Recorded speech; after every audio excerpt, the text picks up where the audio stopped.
पर क्या आपने कभी सोचा है कि हमारे ग्रह को ढकने वाले महासागर कितने महत्वपूर्ण हैं? ये सिर्फ पानी के बड़े हिस्से नहीं, बल्कि वो रास्ते हैं जो महाद्वीपों, संस्कृतियों और अर्थव्यवस्थाओं को जोड़ते हैं। अब सोचिए, अगर ये रास्ते पूरी तरह खाली होते, कोई जहाज, कोई नाव नहीं, हमारी दुनिया अलग थलग द्वीपों का समूह बन जाती। आपके कपड़े, कॉफी, मोबाइल, इनमें से बहुत कुछ आपके पास एक जहाज के कारण ही पहुंचा है। जहाज मानव इतिहास की सबसे महत्वपूर्ण खोजों में से एक है। ये हमारे आधुनिक संसार के अनसुने हीरो हैं। छोटी मछली पकड़ने वाली नाव से लेकर विशाल कंटेनर शिप्स तक, हर जहाज का अपना खास रोल है। जहाजों की कहानी इंसान की जिज्ञासा, साहस और दुनिया से जुड़ने की हमारी चाहत की कहानी है। हम समय में पीछे जाकर पहली नावों की शुरुआत देखें।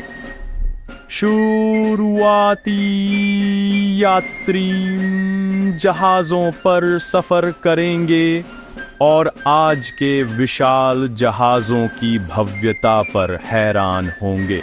तो चलिए इस अद्भुत यात्रा पर निकलते हैं, जहाजों के इतिहास और भविष्य के सफर पर।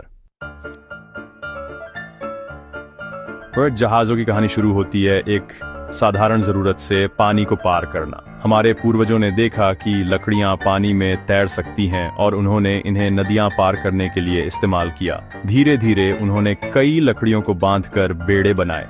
यही नाव का पहला रूप था। प्राचीन मिस्र वासी नील नदी के लिए पपीरस की घास से नावें बनाते थे। बाद में देवदार की लकड़ी से बड़े जहाज भी।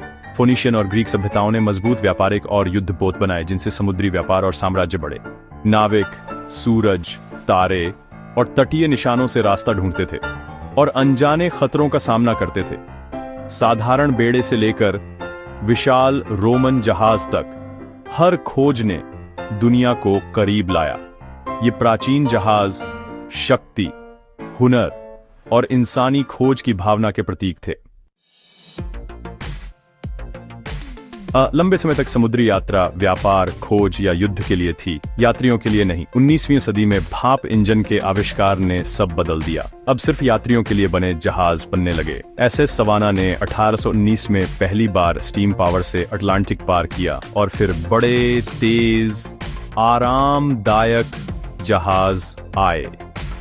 ओशन लाइनर्स के स्वर्ण युग में समुद्री यात्रा एक शानदार अनुभव बन गई, लेकिन जहाजों के लिए सुरक्षित बंदरगाह भी जरूरी थे।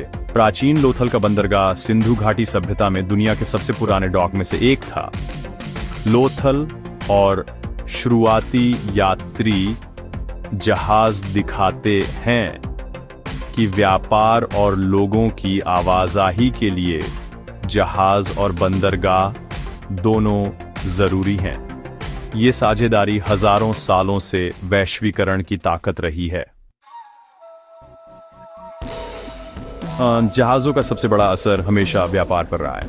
पहले माल लादना उतारना बेहद धीमा और मुश्किल था। हर चीज को अलग अलग संभालना पड़ता था।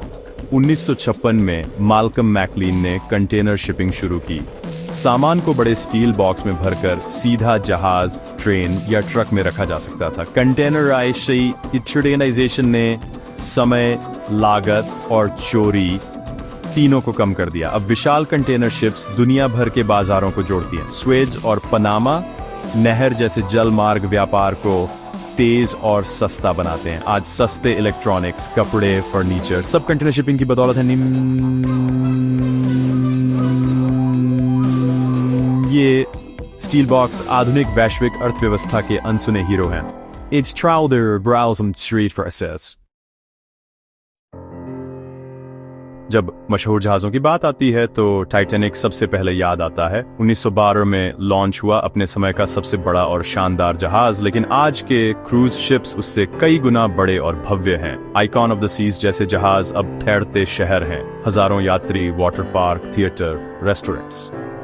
आधुनिक जहाजों में cleaner fuel, GPS, satellite internet और एडवांस्ड सेफ्टी सिस्टम है।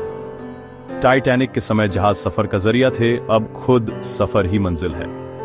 एयर ट्रैवल के बाद शिपिंग इंडस्ट्री ने खुद को क्रूज इंडस्ट्री में बदल लिया। ये जहाज दिखाते हैं कि समुद्र के लिए हमारी जिज्ञासा और सपने कभी खत्म नहीं होते। हर पीढ़ी के साथ हम और बड़ा सोचते हैं। समुद्र पर भी। अब एक नई तकनीकी क्रांति समुद्री दुनिया को बदलने वाली है। Sustainability, air automation. भारी फॉसिल फ्यूल्स की जगह अब इलेक्ट्रिक शिप्स और क्लीन फ्यूल्स जैसे हाइड्रोजन, अमोनिया आ रहे हैं। शॉर्ट रूट्स के लिए बैटरी से चलने वाले जहाज और लंबी दूरी के लिए ग्रीन फ्यूल्स पर रिसर्च हो रही है। हाई सेल्स रैसर्स और फ्लेटनर रोटर्स से पवन ऊर्जा का इस्तेमाल फिर से बढ़ रहा है। ऑटोमेशन की दिशा में बिना क्रू के चलने वाले ऑटोनॉमस शिप्स टेस्ट हो रहे हैं। ये तकनीक शिपिंग को सुरक्षित, तेज और सस्ता बनाएगी। भविष्य के जहाज शांत, जीरो इमिशन और एआई से चलने वाले वैज्ञानिक कल्पना जैसे लगते हैं। इन नवाचारों से शिपिंग न सिर्फ बेहतर बल्कि हमारे ग्रह के लिए भी सुरक्षित होगी।